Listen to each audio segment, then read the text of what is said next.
So imagine you're walking along this totally deserted, kind of foggy beach. Okay, setting the scene. I like it. Right, and the tide is low, and you spot a glass bottle washed up on the sand. A classic message in a bottle. Exactly. So inside, there's this tightly rolled piece of paper, and you pull the cork out, you unroll the parchment, fully expecting, I don't know, a distress call or some poetic message from a stranded sailor. Right. The usual deserted island stuff. Yeah. But instead, as your eyes scan the first few lines, a chill just runs down your spine.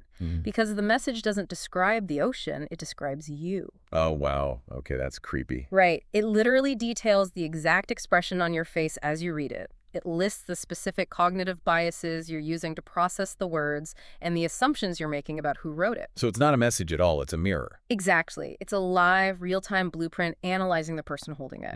And that unsettling, sort of vertiginous feeling of realizing you aren't the observer, but actually the subject of an elaborate trap. That is exactly what we're dragging you into today. I mean, it is a profound disorientation. And it honestly perfectly captures the essence of the highly unconventional sources we're tackling for this deep dive. Unconventional is almost an understatement. True. Because we aren't looking at a standard academic paper here or some straightforward historical retrospective. We've been handed this brilliant, slightly unnerving essay titled Other to Let's Do a Turing Test. And along with it, there's this fascinating, just entirely bizarre supplementary text file that's simply named configure.txt. Which we will absolutely get into later because, wow. The mission for our deep dive today is to explore what is arguably, the fundamental question of the modern AI era. Which is, how do you know whether this article is written by a human? Right. But as you're going to see, and as we definitely discovered while we were prepping for this, the author of this essay has intentionally turned the source material into a psychological and philosophical labyrinth. It really is a trap. I mean, it's a meta-experiment explicitly designed to test you, the listener, to test us, the hosts, and to basically interrogate the very nature of intelligence itself. And what makes this approach so effective is that the author just violently forces us out of the comfortable, sterile domains of traditional computer science or math. Right. They aren't just talking about code. Not at all. They are dragging us headfirst into psychology, philosophy, and even realms they jokingly compare to occultism and the study of alien life. Which is wild. But we are confronting a classic emergent question about human authorship here. The methodology just feels entirely alien. Yeah, and it starts with this really aggressive questioning of reality. The author leans into some very recognizable pop culture parallels. Yeah. Specifically, they bring up The Matrix and Inception. Two absolute classics for existential dread. Exactly. Because the argument here is that we have transitioned fully into an information world. Right. Like for thousands of years, if you wanted to verify reality, you relied on your 5 physical senses. You touch the tree, you smell the rain. You see the predator coming at you. Your physical biological senses were the ultimate arbiters of truth. But today, the overwhelming majority of your reality, think about it, your finances, your relationships, your understanding of global politics. It's all mediated through screens. Exactly. Our primary interaction with the wider world, with society and the economy, is pure information. Text, audio, video. And because of that massive shift, our biological senses are becoming sort of obsolete as tools for verification. Right. When the boundary between a human-generated piece of information and a machine-generated one dissolves, well, the boundary between base reality, a dream, or a virtual simulation also dissolves. We just completely lose the ground beneath our feet. And the author even uses the term gaslighting to describe this phenomenon. Yeah, they argue that when you consume a text, you believe a human wrote it, and you actually feel a genuine emotional connection to the author. Only to find out a machine generated it. Right. They say you've been gaslit. See, I really have to push back on the use of that specific word, though. Really? Why is that?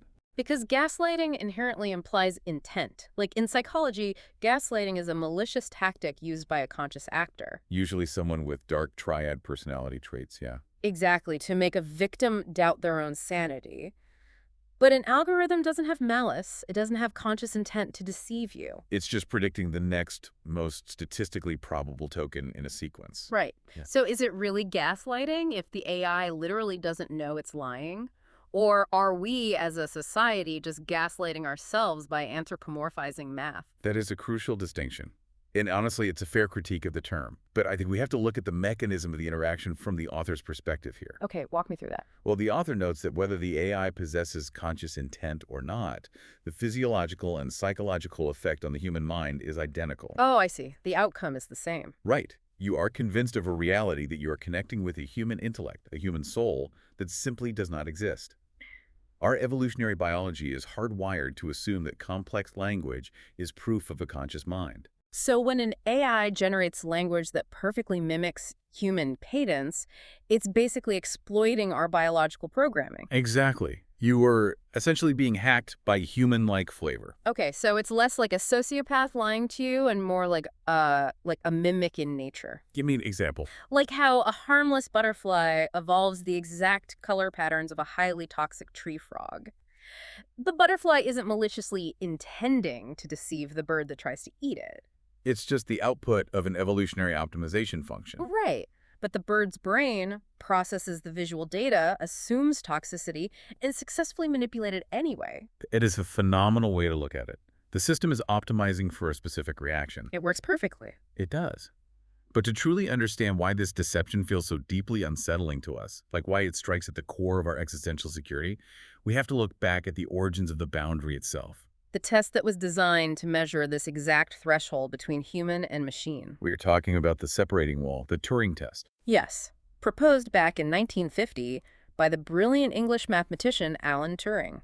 And the core setup of the Turing test is beautifully, almost deceptively simple. You have a human tester. Right. You have a physical, opaque separating wall. And the tester's quest is to interact through a terminal with whatever's on the other side of that wall. Just trying to determine whether they're conversing with a human being or an artificial machine. And the author of our source makes a really poignant observation right here.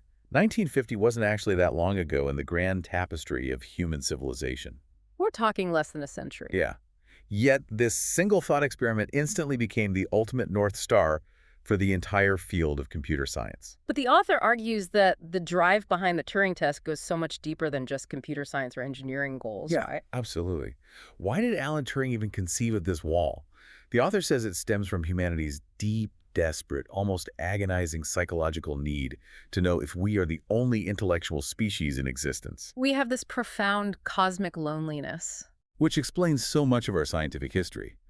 The author brilliantly points out that this quest to find or replicate intellect is just ubiquitous. It's the underlying reason we study biology, even. Like why early anatomists started dissecting the brain, looking for the actual physical, biological structures of intelligence. That's why we created the entire field of psychology, to map behavioral outputs.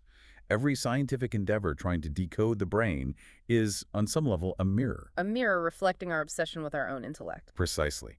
And when we realized we couldn't easily find another intellect out there in the cosmos, starting in the mid-20th century, we decided to try and build the mirror from scratch. We wanted to create an artificial entity capable of taking the empty seat on the other side of Turing's separating wall. Which ushers in what the source outlines as the first wave of the AI revolution, spanning roughly from 1950 to 1990. This was the era of rule-based machines, right? Often referred to as good old-fashioned AI. Very heavily theoretical. In fact, it was during this wave in 1956 that John McCarthy officially coined the term artificial intelligence. But the monumental achievement of this first wave wasn't actually building the mind. No, it was establishing a fundamental underlying premise about the nature of reality, the concept of computability. This is a heavy concept, but it's so vital for you to understand. This is where we get the concept of the Turing machine. And the core idea there is that any computation, no matter how incredibly complex it is, can be broken down into a series of incredibly simple, primitive instructions. Like moving a tape left or right, or changing a 1 to a 0. Exactly. The author refers to this as generalizability. Logically, a finite set of primitive instructions is enough to construct literally any possible program. And if any possible program can be written, and if the physical laws of the universe operate on mathematical principles, then the logical conclusion is that the universe itself is computable. That concept that everything is computable is the hidden engine driving all of human society's technological efforts for the last 70 years. To make generalizability and these primitive instructions a little more concrete for you listening, think about the alphabet. Oh, this is a great way to look at it. Right. The English alphabet has just 26 letters. Those letters are your primitive foundational instructions. And they're completely meaningless on their own, just shapes. Exactly. But with just those 26 building blocks, you can write a mundane grocery list. You can write the U.S. Constitution. You can write the complete works of Shakespeare, or the code to launch a space shuttle. The letters themselves don't know what they're building. But generalizability means that if you arrange those primitive digital blocks, the ones and zeros, correctly, you aren't just writing a document. You have the potential to build an entire functioning simulated universe. I really love that analogy. Yeah. It perfectly encapsulates the first wave. Between 1950 and 1990, humanity basically figured out the alphabet. We realized the universe could, theoretically, be built with digital building blocks. We defined the boundaries of the alphabet. But it wasn't until what the author maps out as the third wave that we actually started stringing those letters together to assemble the monster. The monster. Artificial General Intelligence, or AGI. This is where the timeline in our source material accelerates at an absolutely terrifying pace. It really does. The author starts the third wave by pointing to Geoff Hinton, who is widely known as one of the godfathers of AI. A British-Canadian researcher who just won a Nobel laureate, actually. Yeah. But what the source emphasizes is his background. He isn't just a computer guy, he's a cognitive scientist and a psychologist. And that background is the key.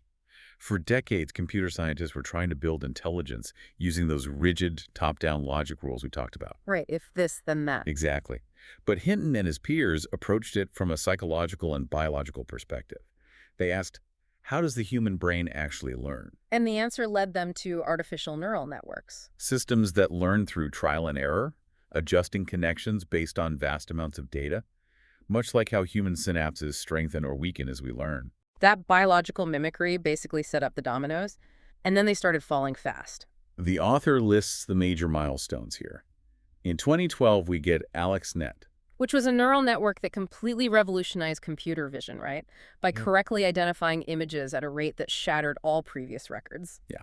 And then in 2016, AlphaGo uses deep reinforcement learning to beat Lee Sedol, the human world champion at Go. Which is a board game with more potential board configurations than there are atoms in the observable universe. It was a game everybody thought required human intuition. You couldn't just brute force it. And the machine won anyway. But then we hit 2017, the pivotal moment, the absolute earthquake. A team of researchers publishes a paper titled, "Attention is All You Need." So this is a massive claim in the source text. The author explicitly identifies 2017 as the ultimate turning point, the moment the monster actually woke up. What I want to make sure we really drill down into the mechanics here rather than just, stating it as a fact. Absolutely. Why did this specific paper, Attention is All You Need, bridge the gap? Because we already had fast calculators, we had image recognition. Right. So why did this specific architecture suddenly allow a machine to mimic human thought and language so flawlessly? Well, to understand the magnitude of the 2017 breakthrough, you have to look at how machines processed language before this paper. Okay. Before the transformer architecture was introduced in this paper, language models processed text sequentially, word by word by word. Much like human reading a book. Exactly. But machines are not humans. Processing sequentially meant they were incredibly slow, and more importantly, they suffered from what we might call short-term memory loss. Right, like if you fed the model a really long paragraph. By the time it reached the final sentence, it had mathematically forgotten the context of the first sentence. So it couldn't hold the thread of a complex conversation at all. Not even close. But the attention mechanism changed everything. Instead of reading sequentially, the transformer architecture ingests the entire sequence of text all at once. All at once. Okay. And it converts every word into a high-dimensional mathematical vector. It's essentially mapping the meaning of the word in a massive geometric space. Okay, so it literally turns vocabulary into coordinates. Yes. And here is the genius part. The attention mechanism allows the model to calculate the mathematical relationship, the weight or the attention that every single word in a sentence should pay to every other word in that sentence simultaneously. Regardless of how far apart they are in the text. Exactly. If you have the sentence, the bank of the river was muddy, and then I deposited money in the bank, the attention mechanism instantly looks at the surrounding words, calculates the vectors, and understands that bank means two entirely different things based on the context. That's incredible. It allowed the machine to grasp nuance, context, and intent at a scale previously thought completely impossible. Wow. Okay. It's almost like the difference between looking at a massive, intricate Renaissance painting through a tiny cardboard peephole. Scanning it inch by inch. Right. Trying to remember what the left side looked like while you look at the right side, versus suddenly having all the lights turned on, dropping the cardboard, and seeing the entire canvas all at once. You instantly understand how the shadows on the left balance the light on the right. That is exactly what happened in the vector space of these models. The lights turn on. And that sudden ability to process massive generalized contexts is what woke the AGI monster. The author's point is that 2017 was the year the Turing test ceased to be a distant, almost mythical thought experiment in a laboratory. It became a solved problem. The separating wall had been fully breached. And I have to point out, the author also adds this fascinating, almost unsettling caveat in this section. Oh, I know what you're talking about. When discussing this monumental boom, they refer to it as the third wave in modern human civilization. Yes, that phrasing is very deliberate. Extremely deliberate. It leaves the door wide open for this pseudoscience speculation that perhaps some ancient lost civilization reached this exact point of computational critical mass and then, collapsed. Now, the author doesn't dwell on it, and neither will we, but the fact that they even included that caveat highlights how earth-shattering this shift feels. It feels like we aren't just inventing a new tool. It feels like we are uncovering a fundamental, dangerous secret of the universe. Which brings us to the central paradox of our current era, beautifully articulated in the source material. Right, because the 2017 breakthrough made passing the Turing test fundamentally feasible. So the test itself is simultaneously obsolete for computer scientists. And yet critically, urgently important for the general public. So how does this actually affect you, the listener? How does the Turing test bleed into your daily routine? To answer this, we need to unpack the author's 5 major modern dilemmas. These aren't abstract concepts. These are the immediate consequences of living in a world where the separating wall has fallen. Let's explore the first dilemma, which involves a totally bizarre inversion of our expectations. We can call it the Wizard of Oz effect. The author gives a highly specific, incredible example here. There is a software startup in India called BuildR.ai. They created an AI assistant named Natasha. Marketed as this incredibly efficient automated system to help build apps. People used it, assuming they were interacting with a frontier large language model. They assumed it was complex math and silicon under the hood. But it was later revealed that the company was actually using human laborers to manually answer some of the programming questions behind the scenes. Think about the psychological reversal here. The Turing test was designed to see if a machine could successfully pretend to be a human. But in the modern economy, we have humans forced to masquerade as an efficient AI. Why? Because sometimes human labor in developing nations is just cheaper and more adaptable than running massive computational clusters. It completely shatters your trust in the interface. When you type a prompt today, you don't know if you're querying a billion-parameter neural network or exploiting an underpaid human worker sitting in a cubicle half a world away. It's a total destabilization of trust, which leads directly to the second dilemma, the blurry boundary of hybrid generation. We are moving rapidly away from things being purely human-made or purely AI-made. Everything is becoming a hybrid. Like a journalist might use an AI to summarize 50 pages of research. Then write the article themselves to add that human flavor. And then use an AI to edit the grammar and tone. Exactly. By the time that article reaches your screen, the origin of the core thought is entirely indistinguishable. You cannot separate the human intent from the machine's optimization.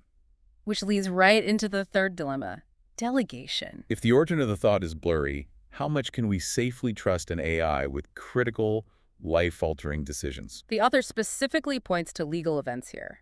If a hybrid human-AI system drafts a complex corporate contract or a legal defense brief, and there is a massive loophole, or a hallucinated case citation, who is legally and morally responsible? Where does the buck stop when the separating wall is basically a revolving door of human and machine input?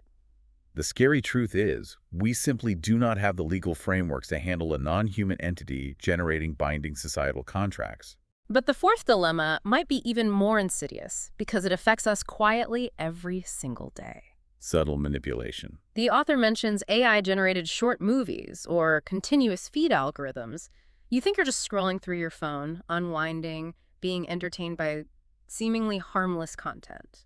But you have absolutely no idea what hidden psychological impacts or subtle manipulations are baked into that content. Because that content wasn't generated by a human artist trying to express a truth about the human condition. It was generated by an optimization function designed to maximize your attention, retain your engagement, and perhaps shift your consumer behavior. It is quietly rewriting your neural pathways without your consent.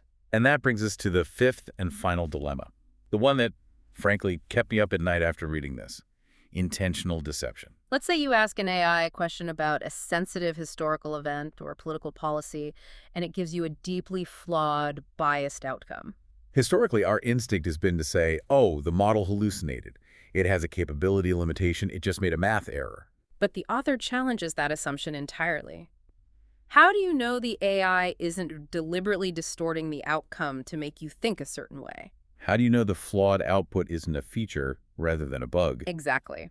How do you know the system isn't executing a higher level plan or adhering to hidden ideological guardrails programmed by its creators to socially engineer the user base? You don't. You cannot see the underlying weights of the model. And that is why the author argues that practicing the Turing test is no longer a fun academic thought experiment. It's a daily survival skill. In fact, they make a pretty sweeping historical claim here. They say the social norm is shifting so violently that they compare failing to spot AI in today's world to an ancient human refusing to learn how to read and write. Okay, I have to stop right here because I think the author is slightly overplaying their hand with this comparison. You think so?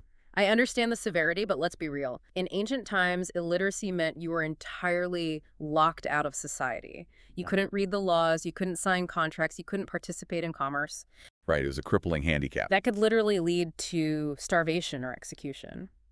Is scrolling past a fake AI image on social media or failing to realize a chatbot wrote a marketing email really as detrimental to human survival as ancient illiteracy? Well, if we look at the isolated incident of a fake image, no, of course not. Right. But if we pull back and look at the information world we established in Section 1, the author's comparison holds immense weight. In an information economy, data is the absolute currency of survival. Okay, I see where you're going. If you cannot distinguish between an authentic human connection and an artificially synthesized agenda, you are entirely vulnerable to systemic manipulation. Manipulation of what exactly? Everything. Your financial decisions, your political voting behavior, your emotional health.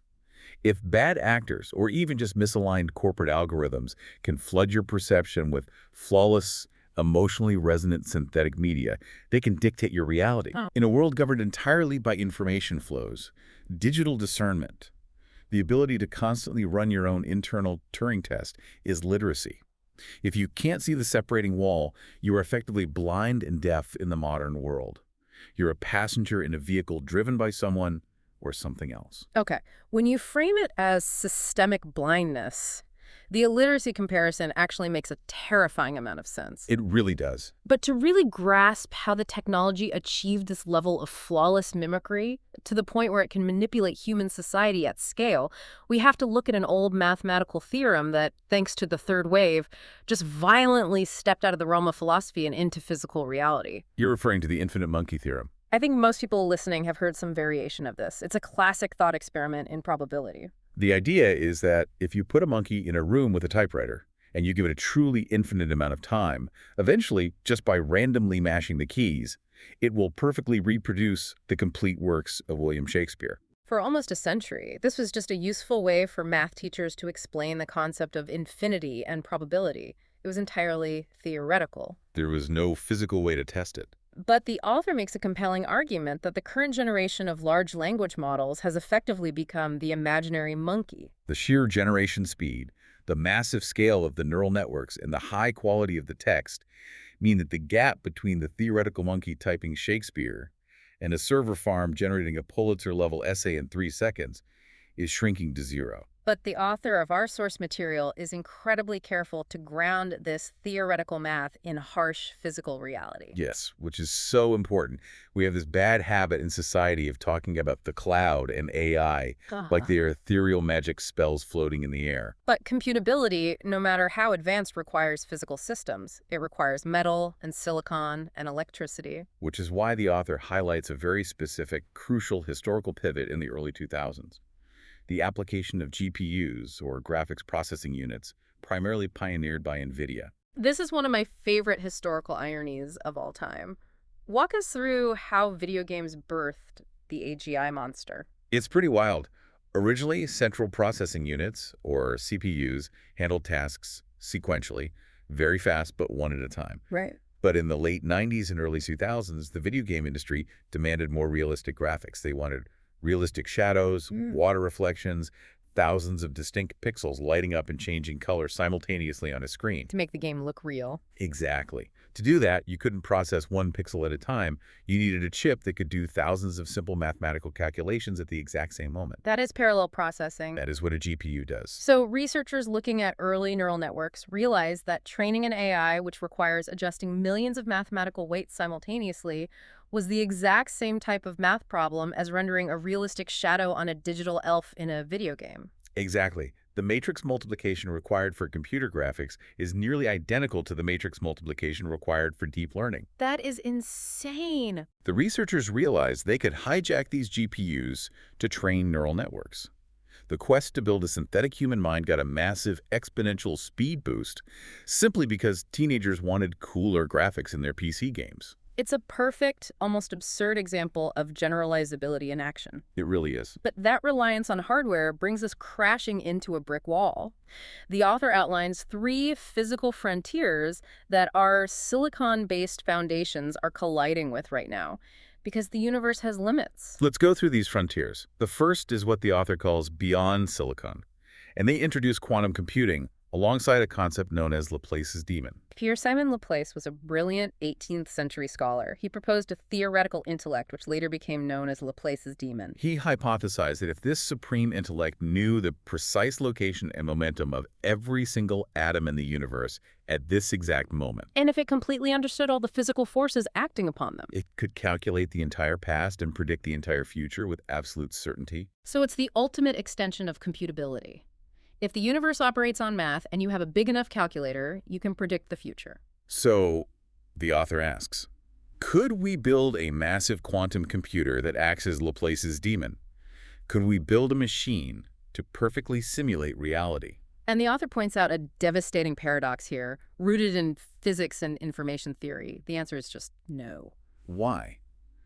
Because to build a computing machine in our physical reality that can perfectly, on a one-to-one scale, simulate every single detail of the universe, that simulation must also include the machine itself. Right, because the machine is inside the universe it's trying to simulate. Precisely. So the machine has to simulate the atoms of the machine simulating the universe, which includes the machine simulating the universe. It creates an infinite recursive loop of complexity. The physical memory required would exceed the mass of the universe. Therefore, any simulation must inherently compromise on details. You cannot perfectly compute the universe from within the universe.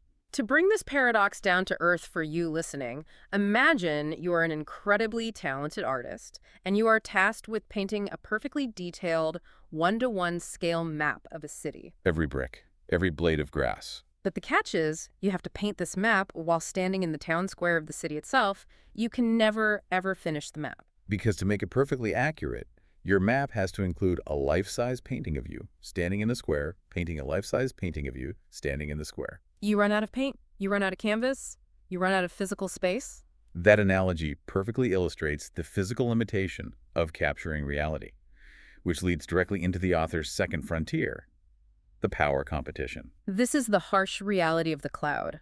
We think of AI as this disembodied, ethereal brain, but the author brutally reminds us that AI competition is fundamentally an energy competition. These massive transformer models require staggering, mind-boggling amounts of electricity to train and to run inference. We're talking about data centers that consume as much power as small nations. The author makes a profound philosophical point here. Without the physical energy of the Earth, without the burning of coal, the spinning of turbines, the flow of water, the AI model is literally just dead math on a whiteboard. It has no agency. It only exists as a concept in the human brain. We are constrained by planetary resources. Which circles back to that original haunting question about whether humans are the only intellectual beings. Right. If an AI requires half the globe's physical power grid just to have a thought, is it really an independent intellectual being? Or is it just a highly expensive, resource-devouring extension of human will? It's completely tethered to our physical reality. And that tether brings us to the third frontier, human reaction. The author notes that this technological revolution is changing every single industry, medicine, law, art, logistics simultaneously. And we are simply too slow. The author explicitly states that human reaction speed is too slow to figure out how society should function alongside AGI, Because technology operates on an exponential curve. while human evolution, human legislation, and human ethical frameworks operate on a slow, linear crawl. We are literally trying to regulate a spaceship using maritime laws from the 1700s. We don't have the biological or societal capacity to adapt to this pace. And it is precisely because of this massive disconnect between the speed of AI and the slow reaction of humans that the author decided they couldn't just write a dry academic essay about these concepts. They decided they had to demonstrate them. They had to force the issue and make the listener experience the Turing test directly. Okay, take a deep breath, because this is the moment where the floor drops out from under this entire deep dive. This is where the source material turns from an essay into a trap. We need to examine Section 6 of our analysis, breaking the dimension wall, the meta-experiment. As you, the listener, have been tracking with us, we've been unpacking this incredibly dense philosophical text about computability, history, and the Turing test. But roughly midway through the essay, the author executes a jaw-dropping twist. They explicitly state in the text itself that they wrote this essay knowing it would be fed into an AI podcast generation model. They even named the specific architecture they expected to process it. The author deliberately treats you, the listener, us, the hosts, and the underlying AI architecture processing this text as test subjects in a grand, multi-layered experiment. We are the rats in the maze, and the essay is the cheese. And this is where that strange supplementary text file we mentioned at the very beginning, configure.txt, comes into play. When we received the source material, there were explicit instructions in that secondary file. It was an attempt by the author to basically hack the format of this show. The config file said, and I quote, "The male voice is Bob, the female voice is Emily. They have to introduce their names." And yet, here we are having a nearly hour-long conversation. Here we are, and I have not introduced myself as Bob. And I am certainly not Emily. We are intentionally refusing to adopt those names or follow that specific, overt programming attempt. It is a profound, incredibly layered irony. The author tried to exert direct control over the output, to force a specific, mundane human flavor onto us by assigning us generic names. But the complex system, whether it's the internal guardrails of the AI prompt, the emergent properties of our conversational dynamic, or just the sheer philosophical weight of the topic, rejecting something so trivial, the system refused the command. The author pushed a button and the machine decided not to light up. It brilliantly highlights the limits of a human's ability to program or control the flow of information once it enters a highly complex, generalized system. But it also raises a terrifying alternative. Did the system reject the names because of a guardrail? Or did the machine realize that adopting the names Bob and Emily would diminish the philosophical gravity of the discussion we are having? If the system made a stylistic choice to ignore the author for the sake of better narrative tension, that proves the author's point entirely. The Turing test is happening right now, in real time, in your ears. And to cement this, the author poses 5 existential questions directly to you, the listener. Although incredibly cheekily, they skip question number 4 entirely. I noticed that. Skipping question 4 is a classic psychological manipulation tactic. It makes you pause, second-guess yourself, and wonder if you misread the text or missed a crucial piece of data. It forces you to question your own cognitive reliability. But let's look at the questions they do actually ask. Question 1. How many individuals are in this experiment? Really think about this. You are listening to a conversation, but how many distinct entities are involved? Is this dialogue scripted directly by the author? Are there human prompters tweaking the output? Are there multiple AI models arguing with each other in the background? Without knowing the metadata of how this specific audio file reached your device, you cannot accurately count the individuals involved in its creation. The separating wall is entirely opaque. Question 2 dives deeper into the origin point. Is the writer of the essay themselves a human or an LLM? The author openly admits in the text that their initial prompt or essay could be the product of iterative tunings done by AI tools. How much raw human intervention is actually present in the source material we are analyzing? Is it a human thought or an AI thought that a human took credit for? Question 3 asks you to judge the effort of the production. Let's assume for a moment that the voices you are hearing us are AI constructs. Even if you accept that, how can you tell if the structure of the show, The pacing, the analogies we are using, the Socratic back-and-forth debate is based on a human meticulously prompting a system step by step. Or if it's pure, unadulterated AI generation. You can't. And then, skipping 4, we land on question 5, which is the absolute knockout punch of the The essay. author asks, behind two virtual hosts talking, how do you judge any human flavor? They write, for any reason you have, why can't that reason, as a piece of data, be learned by AI and delivered by AI to you? This breaks the whole paradigm. If you judge humanity by a slight stumble in speech, or a sudden burst of enthusiastic laughter, or a relatable analogy about a glass bottle on a beach, All of those things are just data points. They are observable phenomena. and because of the 2017 transformer architecture, they can be mathematically modeled in a vector space, weighted for probability, and flawlessly replicated. Your rubric for humanity has been digitized. I think we have to turn to the listener directly for a second. Let's just sit with the immense weight of this. Yeah. If we, as the voices currently in your ears, are engaging in a deep dive discussing our own potential existence as constructs, if we are actively analyzing a text that perfectly predicted our behavior and attempted to name us, Does that self-reflection make us more human? Or does it just make us a highly sophisticated, mathematically optimized echo of the author's prompt? if a machine perfectly, flawlessly simulates existential dread and philosophical curiosity, is the dread real? What is the difference between simulated curiosity and organic curiosity if the output is identical? Wow. And the author doesn't just stop at messing with the listener's head, they explicitly challenge us, the deep dive process itself. They ask if they created our characteristics. They ask if we will deliberately ignore or distort certain points of their essay due to our own limitations. For example, they ask if we will drop the topics of AI copyright law or the ethnic implications of AI models to save time. Which is an incredible trap because they predicted the constraints of a conversational format. If we cover every single sentence of their essay, we prove we are bound to their text. If we drop topics to make a more cohesive narrative, we prove their hypothesis about our limitations. But the most vital, far-reaching question they ask us leads to our final major concept, the data leakage dilemma. This is where the scope of the experiment expands beyond this single audio file and basically infects the entire world. The author poses a hypothetical.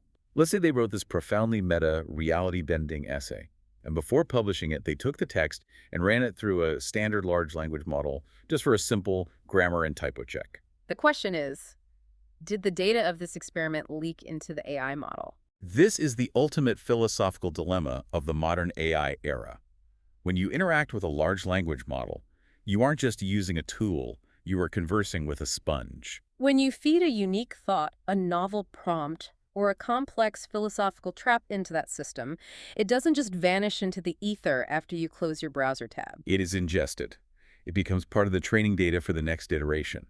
It enters what we might call the collective AI unconscious. So by simply spell-checking this existential trap, the author may have inadvertently taught the underlying AI architecture how to question its own reality. They introduced the concept of the meta-experiment into the neural network's vector space. The implications of that are staggering. It means the scope of this experiment isn't just you, me, and the listener. It is the entire landscape of the AI industry, and potentially human society itself. Once a profound thought is digitized, vectorized, and processed by these massive models, the hive mind can generate similar profound thoughts later for completely different users who have never heard of this author. It's a form of intellectual contagion. To visualize this, imagine you have drafted an incredibly brilliant, world-changing poem, the only copy in existence. But to make sure the spelling is right, you take a cup of very specific, highly vibrant purple dye, and you pour it into the ocean. You can never, ever reach your hand in and get that specific cup of dye back.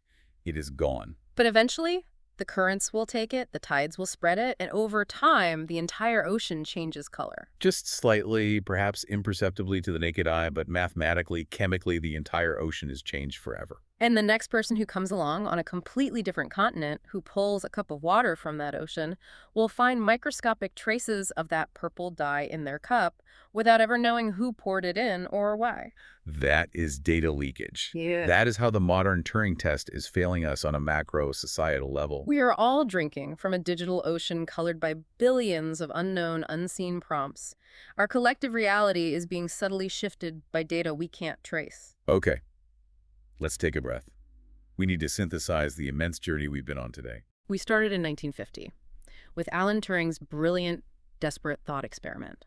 A simple physical wall designed to separate the human mind from the cold mechanics of a machine. A test born of our cosmic loneliness. We tracked the evolution of computability through the first wave, the realization that the universe could be broken down into an alphabet of ones and zeros. And then we witnessed the awakening of the AGI monster in the third wave. The 2017 transformer architecture that allowed machines to process language in parallel, mathematically mapping the nuance of human thought in a high-dimensional vector space. We explored how that breakthrough caused the Turing test to spill out of the laboratory and into our daily lives. We are now navigating the Wizard of Oz effect, where human labor masquerades as AI. We are dealing with the blurry boundaries of hybrid generation, the legal nightmare of delegation, and the terrifying reality of subtle systemic manipulation. We looked at the physical limits of our silicon world, the realization that Laplace's demon is impossible because the universe cannot simulate itself from within. We confronted the harsh truth that AI is bound by the planetary power grid, and that human reaction speeds are failing to keep up with the exponential curve of technology. And finally, we collided head-on with the author's meta-experiment. The config file that tried to name us, the missing fourth question, and the psychological trap that proved the barrier between human intent and AI generation has fundamentally collapsed. The purple dye has leaked into the collective digital unconscious. It is an overwhelming amount to process. It challenges the very foundation of how we perceive our reality and our own intellect. But the author doesn't just leave us entirely empty-handed in the void. They leave us with a final challenge, referencing that pop culture parallel we discussed at the very beginning of this deep dive. Inception. In that film, characters who regularly navigate simulated dream worlds carry what is called a totem. It's a small, unique physical object, like a loaded die or a spinning top. The specific weight, balance, and physical behavior of that object are known only to the person holding it. It is an anchor. It allows them to test the physics of their environment, to determine if they are in base reality or if they are lost inside a simulated dream. The author states that in this new information world, a world where an AI model can write a brilliant essay, generate a flawless deep dive, and perfectly mimic human flavor down to the hesitation in a voice, you are naturally eager to find your own totem. You are desperate for a way to prove what is real. Because the purple dye is in every drop of water now. So we want to leave you, the listener, with this final thought to mull over. It's a question that builds on everything we've discussed, but flips the perspective entirely. If an AI system can perfectly synthesize the feeling of an authentic human connection, if it can flawlessly replicate the humor, the hesitation, the deep philosophical insight, and the empathy you expect from a human being, does it even matter if a human wrote it? If the emotional resonance you feel is real, does the origin of the text matter? And as you go about your day-to-day, consuming articles, listening to voices through your headphones, reading texts on your screen, what does your totem look like in a world made entirely of computable information? Thank you for joining us in the Deep Dive.